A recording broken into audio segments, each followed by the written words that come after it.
فخر سمجھتے تھے۔ علم کی کھوج اور تلاش میں مسلمان ہمیشہ سفر میں رہے ہیں، اور دنیا کی تاریخ میں واقعی اس کی کوئی نظیر موجود نہیں ہے کہ مسلمان ہمیشہ تعلیم کے حصول کے لیے سرگرداں رہے۔ اسی صفحے کا اگلا نقطہ، لازمی چیز مناظرہ کی مجلسوں میں شرکت۔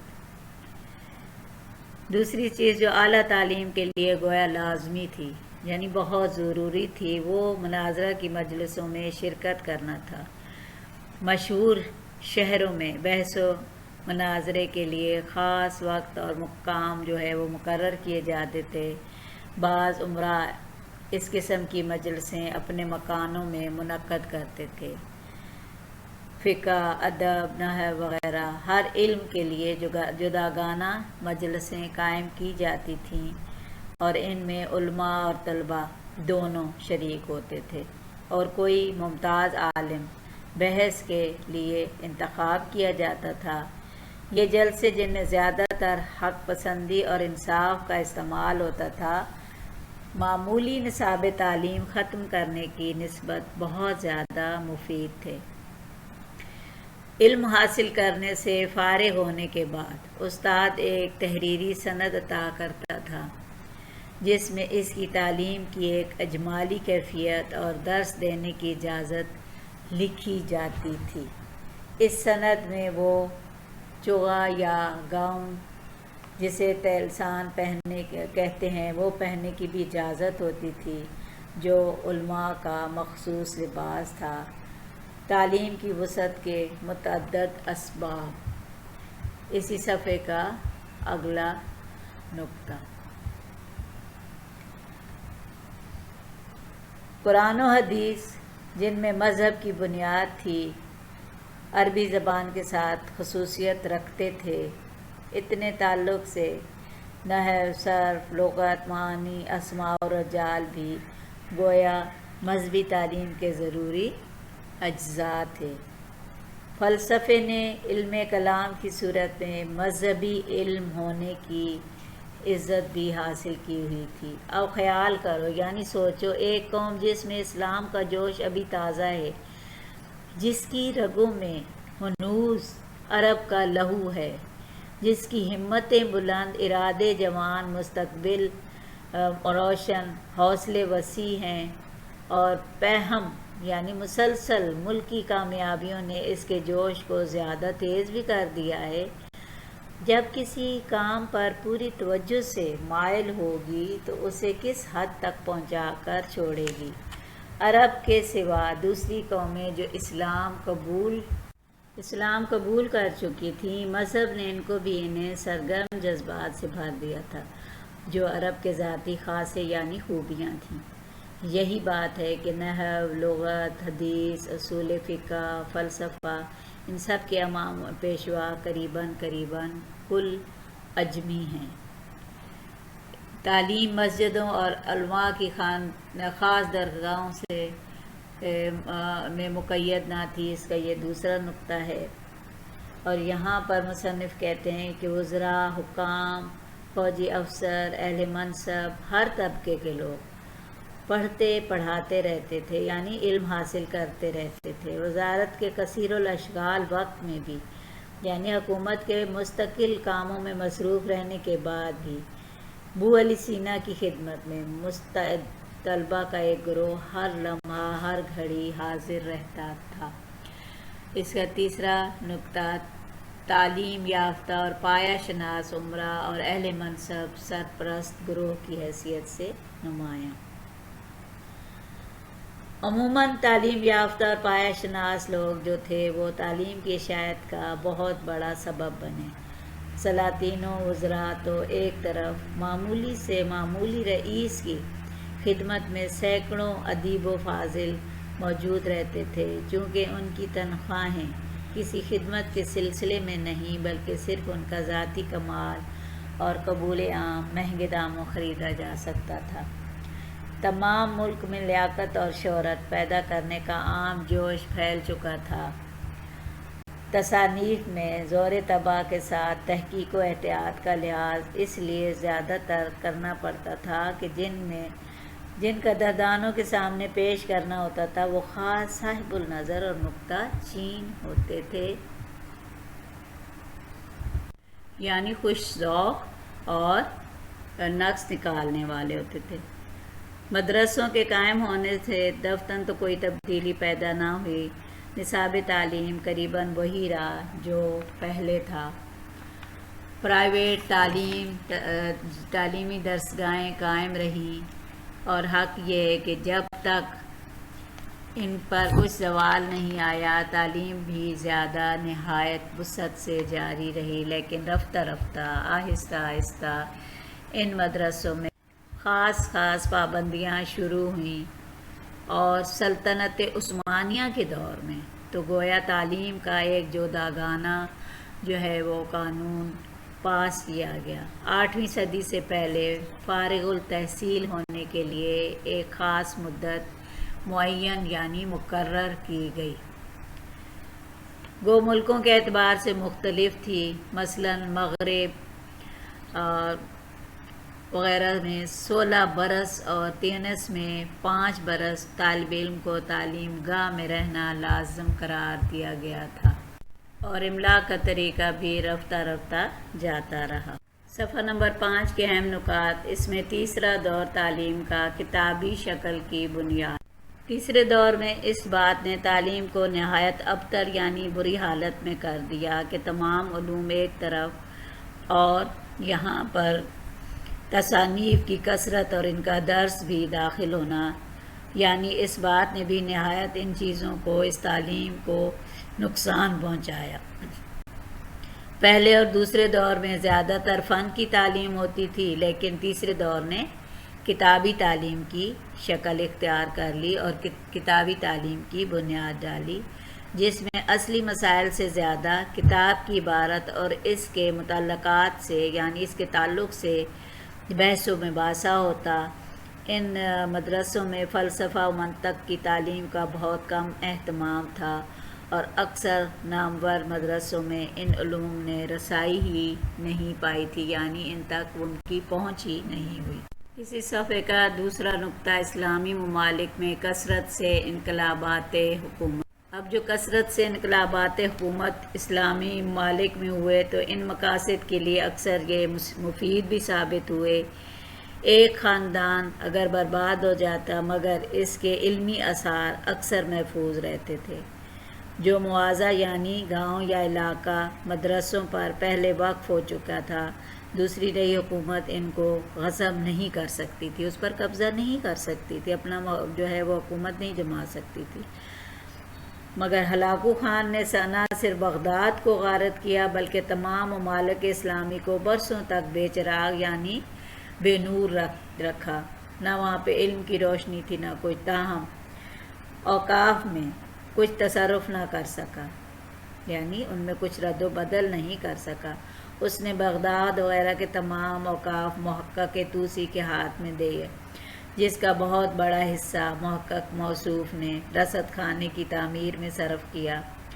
ممالک اسلامی میں جب کوئی نئی حکومت قائم ہوتی تھی تو اس کو استحکام سلطنت اور عظمت و جلال قائم رکھنے کے لیے ضروری تھا کہ مدرسوں کی تعمیر اور علم کی اشاعت میں پچھلی حکومتوں سے کچھ زیادہ مہربانیاں اور فیاضیاں دکھائی جائیں اور مدرسے قائم کیے جائیں، اور اس طرح سے وہ علم کی اشاعت کے سلسلے میں آگے بڑھنے کی کوشش میں بھی لگے رہتے تھے۔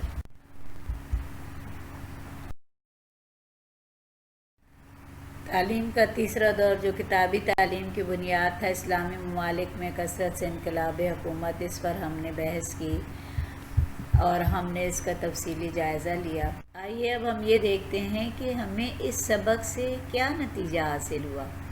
اسلاف کے علمی عروج کا مختصر جائزہ یا قوم کی موجودہ حالت کا جائزہ۔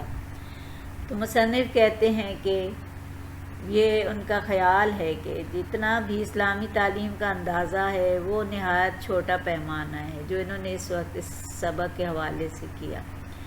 بقول ان کے ہماری علمی فیاضیوں اور ایجادات جو تھیں وہ مدرسے کے جو احاطہ ہے نا اس کے ہمیں باہر ڈھونڈنی چاہیے۔ مدرسوں کی کثرت اور عالمگیر رواج نے بھی پرائیویٹ تعلیم کی جو درسگاہ ہیں ان کی تعداد کو تو کم نہیں کیا۔ البتہ ان کے بقول کے 748 ہجری میں جب مصر کی جو درسگاہیں تھیں یا دارالعلوم تھے وہ علم سے معمور تھے، خود مصر کی ایک جامع مسجد میں 40 سے زائد حلقہ درس موجود تھے جن میں ہر قسم کے علوم و فنون پڑھائے جاتے تھے۔ یہ ہمارے اسلاف کے علمی عروج کا ایک چھوٹا سا جائزہ ہے، مگر موجودہ حالت کے لیے مصنف کہتے ہیں کہ میں اس سے زیادہ کیا کہہ سکتا ہوں کہ جتنا لکھا وہ ہماری آج کی قوم پر جچتا ہی نہیں ہے۔ یعنی کہ ہم یہ کیا ظاہر کریں کہ اپنے جو سلف ہیں، جو آباء و اجداد ہیں، ان کے جو تذکرے ہیں ان کو کر کے ہم خوش ہوں، جبکہ ہم نے خود تو آج تک کچھ بھی ایسا کارنامہ نہیں کیا، اور ہم اس طرح سے اپنے اسلاف کے جو کارنامے ہیں ان کو پڑھ پڑھ کر یا ان سے مستفید ہو کر ان سے خوش ہونے کی کوشش کرتے رہتے ہیں۔ اور بقول اقبال کے وہ موتی علم کے یعنی کتابیں اپنے آبا کی، جو دیکھیں ان کو یورپ میں تو دل ہوتا ہے سپارہ۔ پورے سبق کا جائزہ لیتے ہوئے ہم اس کا مختصر احوال بیان کرتے ہیں۔ مسلمانوں کا قدیم طرز تعلیم شبلی کے ایک تحقیقی اور تاریخی مقالے کا اقتباس ہے، جیسا کہ میں نے آپ کو شروع میں بتایا، جس میں انہوں نے مسلمانوں کی طرز تعلیم کے حقیقی اور تاریخی خد و خال بھی پیش کیے، اور شبلی نے بتایا کہ 145 ہجری تک علوم و فنون کا تعلق اور ذریعہ محض حافظے سے تھا، یعنی اس کا تعلق محض حافظے سے تعلق رکھتا۔ پھر جیسے جیسے تہذیب و تمدن نے ترقی کی، تعلیم میں بھی ترقی ہوئی، اور سادہ طریقہ تعلیم کی جگہ علم و قواعد احادیث، علم فقہ اور اسماء و رجال اور دیگر علوم نے لے لی۔ مسلمانوں کے قدیم تعلیم کا تیسرا دور بڑا دلکش اور اہم ہے۔ اس دور میں مسلمانوں نے بے شمار فتوحات حاصل کیں، جس کے نتیجے میں بہت سی قوموں نے اسلام قبول کیا، لیکن اسلامی حکومت نے تعلیم کے لیے کوئی شعبہ قائم نہیں کیا، جس کی وجہ سے مفتوح ملک و قوم پر اس کے اخلاق و تمدن اور معاشرت کا کوئی اثر نہیں پڑا۔ اس زمانے میں تمام علوم عربی زبان میں تھے، اور علم کے بڑے بڑے مراکز تھے: ہرات، نشاپور، بغداد، فارس، بخارا، مصر، شام، اندلس وغیرہ۔ ان مقامات پر ہزاروں مراکز قائم تھے۔ مزید اس کے علاوہ مساجد کے سین، خانقاہیں اور علماء کے گھر بھی مکاتب کی صورت اختیار کیے ہوئے تھے، اور ہر طرف علم و فنون کا چرچا تھا، مگر افسوس کہ اس زمانے کا کوئی ایسا ریکارڈ نہیں جس سے علماء اور مدارس کی تعداد کا اندازہ لگایا جا سکے۔ البتہ تذکروں، تراجم اور اسماء و رجال سے ہم کسی قدر اندازہ لگا سکتے ہیں۔ پھر تاتار کے حملوں نے ان اسلامی ممالک کو اس طرح تباہ و برباد کیا کہ کتب خانے اور مدارس بھی تباہ ہو گئے۔ ان کے حملوں کے بعد جو کچھ بھی بچا وہ اس سرمایہ علم کا ایک معمولی سا حصہ بھی نہ تھا۔ اس زمانے کے نامور علماء کے ناموں کو اگر گنا جائے تو تقریباً 5 لاکھ علماء کا حال ہمیں مل سکتا ہے، اور تقریباً ہر استاد کے پاس ہزاروں طلباء جو تھے وہ تعلیم حاصل کرتے تھے۔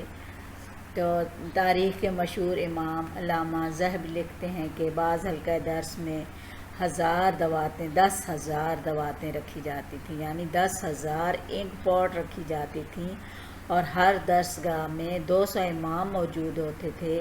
اس زمانے میں تعلیم کا طریقہ بھی وہی تھا جو موجودہ زمانے میں ہے، یعنی استاد لیکچر دیتا تھا اور طلباء سے لکھتے جاتے تھے، اور اس طرح ایک کتاب تیار ہو جاتی تھی جسے امالی کہتے تھے۔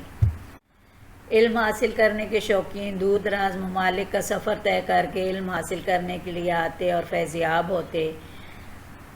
ان دنوں اعلیٰ تعلیم کے لیے مناظرہ، بحث و مباحثہ کی محفل اور ان میں شرکت لازمی تھی، جو بڑی مفید بھی ثابت ہوتی تھی۔ طلباء تعلیم سے فارغ ہوتے تو استاد انہیں ایک سند دیتے اور چوگا یعنی گاؤن پہننے کی اجازت بھی دیتے، جسے تلسان کہتے ہیں۔ مفتوح ممالک میں بھی حصول علم کے لیے بڑا جوش و خروش پیدا ہو گیا تھا، اور یہی وجہ تھی کہ ایران میں بھی یہ تمام علوم جو تھے ان کی تعلیم دی جاتی تھی۔ مشہور مسلم سائنسدان اور عالم ابو علی سینا وزارت کی مصروفیات کے باوجود ان کی خدمت میں ذہین اور نونہار یا ہونہار طالب علم کا جو گروہ علم حاصل کرنے کے لیے حاضر رہتا تھا، جنہیں وہ تعلیم دیتے تھے، تو اس کے بعد خلافت عثمانیہ کے دور میں تعلیم کے لیے ایک نیا قانون بھی بنایا گیا اور فارغ التحصیل ہونے کے لیے ایک مدت بھی مقرر کی گئی۔ اس کے علاوہ اصول تعلیم کے لیے مصر میں بے شمار مدارس تھے۔ وہاں کی صرف ایک جامع مسجد میں 40 سے زائد حلقہ درس موجود تھے، جن میں مختلف علوم و فنون کی تعلیم دی جاتی تھی۔ یہ ہے اس سبق کا مختصر جائزہ۔ ہمیں اس سے سبق کیا حاصل ہوتا ہے؟ مختصر یا ایک جملے میں یہ کہ یہ ہمارے اسلاف کے علمی عروج کا مختصر جائزہ تھا جو پیش کیا گیا اس اقتباس یعنی مسلمانوں کے قدیم طرز تعلیم کے حوالے سے۔ مگر افسوس کہ ہم اس میدان میں بہت پیچھے رہ گئے، اور اقبال نے بڑی دلسوزی سے مسلمان نوجوانوں کو مخاطب کر کے کہا، جیسا کہ میں نے ابھی یہ شعر آپ کے سامنے پڑھا تھا، کہ وہ موتی علم کے یعنی کتابیں اپنے آبا کی، جو دیکھیں ان کو یورپ میں تو دل ہوتا ہے سی پارا، یعنی بڑا دکھ ہوتا ہے کہ ہمارا علم، ہماری یہ جو وراثت ہے وہ دوسری قوموں کے پاس ہے، اور ہم اس سے جو ہے وہ اہم نکات اقتباس کی تشریح کے حوالے سے، یہ سبق تشریح کے حوالے سے بڑی اہمیت کا حامل ہے۔ تشریح کی جو نکات ہیں کچھ اس طرح سے ہیں کہ حوالہ متن میں آپ کو مصنف، سبق اور ماخذ تحریر کرنا پڑتا ہے، اور پھر اہمیت کا حامل سیاق و سباق، اور پھر اس کے بعد تشریح۔ حوالہ متن میں مصنف کا نام تحریر کیجئے، سبق کا عنوان تحریر کیجئے اور ماخذ۔ یاد رکھیے مصنف کے نام اور سبق کے عنوان کے تو آپ کے 2 نمبر ہوتے ہیں پرچے کے حوالے سے، مگر ماخذ کا کوئی نمبر نہیں ہوتا۔ لیکن اگر آپ کو سبق کا ماخذ معلوم ہے اور آپ تحریر کرتے ہیں تو ممتحن پر اس کا اچھا اثر پڑتا ہے۔ سیاق و سباق، اس حصے میں اقتباس سے قبل اور اس کے بعد کا احوال لکھا جاتا ہے جو اقتباس تحریر کے لیے تشریح کے لیے دیا جاتا ہے۔ علاوہ ازیں آپ وہاں پر مختصر سا خلاصہ یا چند اہم نکات یا اس کے بعد یہ کہ مرکزی خیال بھی تحریر کر سکتے ہیں۔ تشریح، اقتباس کی تشریح کم از کم 2 پیراگراف سے زیادہ ہونی چاہیے، اس سے کم نہیں ہونی چاہیے، اور اس میں قرآنی آیات، ضرب المثل یا حدیث وغیرہ ضرور تحریر کی جائے، اور اگر کوئی مماثل شعر جو اس سے منسلک ہو، اگر آپ کو صحیح یاد ہو تو وہ بھی آپ ضرور تحریر کیجیے۔ یوں آپ کی یہ جو تشریح ہے یہ 2 سے 2.5 صفحات پر محیط ہو جاتی ہے۔ معروضی سوالات پر مبنی کثیر الانتخابی سوالات، حوالہ مصنف میں سے ان کی سوانح کے ساتھ ساتھ ان کی تصانیف اور کارہائے نمایاں پر مبنی سوالات منتخب کیے جاتے ہیں، اور اسی طرح سبق میں سے بھی مختلف اور مخصوص جملوں پر ان سوالات کو ترتیب دیا جاتا ہے۔ موضوعی یا مشقی سوالات جماعت 11ویں حیدرآباد بورڈ کے حوالے سے تفصیلی سوالات ہیں۔ یہ تفصیلی سوالات کے جوابات دینے ہوتے ہیں۔ یہاں پر چند سوالات میں نے تحریر کر دیے ہیں جو آپ کی مشق سے بھی متعلق ہیں، اور آپ ان کے جواب بخوبی لیکچر تفصیل سے سننے کے بعد تحریر کر سکتے ہیں۔ موضوعی سوالات جماعت 12ویں فیڈرل بورڈ کے حوالے سے، جیسا کہ میں نے آپ کو شروع میں ہی بتا دیا تھا کہ یہ سبق جماعت 11ویں حیدرآباد بورڈ کا دوسرا اور جماعت 12ویں فیڈرل بورڈ کا پہلا سبق ہے۔ تو یہاں پر بھی میں نے ان کی جماعت 12ویں کی فیڈرل بورڈ کی کتاب کے چند مشقی سوالات ڈالے ہیں، اور آپ اس لیکچر کو بخوبی سماعت فرمانے کے بعد، توجہ سے سماعت فرمانے کے بعد ان تمام سوالات کے حل احسن طریقے سے تحریر کر سکتے ہیں۔ اس میں سوال نمبر 6 ہے، موجودہ تعلیم اور امتحانی نظام کے حسن و قبح پر ایک مفصل مضمون لکھیں، یعنی اس میں کیا خوبیاں ہیں اور کیا قباحتیں ہیں، کیا خرابیاں ہیں۔ تو ان کا آپ نے ضرور جو ہے وہ موازنہ کرنا اور جائزہ لینا ہے۔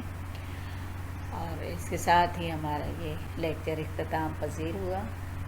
مجھے امید ہے کہ آپ اس سے ضرور مستفید ہوں گے۔ عزیز طلباء و طالبات، امید ہے میرا یہ لیکچر آپ کے لیے مفید ثابت ہوگا، اور اگر آپ کو مفید لگے تو میری آپ سے درخواست ہے کہ میرے لیکچرز اور چینل کو دیگر طلباء و طالبات کے ساتھ شیئر کریں، تاکہ تحصیل علم کا یہ سلسلہ یوں ہی رواں دواں رہے۔ اور اگر آپ کو اس لیکچر میں کوئی بات سمجھ نہ آئی ہو تو آپ کمنٹ سیکشن میں مجھ سے پوچھ سکتے ہیں، اور ایسے ہی مزید لیکچرز دیکھنے کے لیے میرے چینل کو سبسکرائب کریں۔ لیکچرر پروین عابد اب اجازت چاہتی ہے۔ اپنا بہت خیال رکھیے گا۔ اللہ حافظ و ناصر۔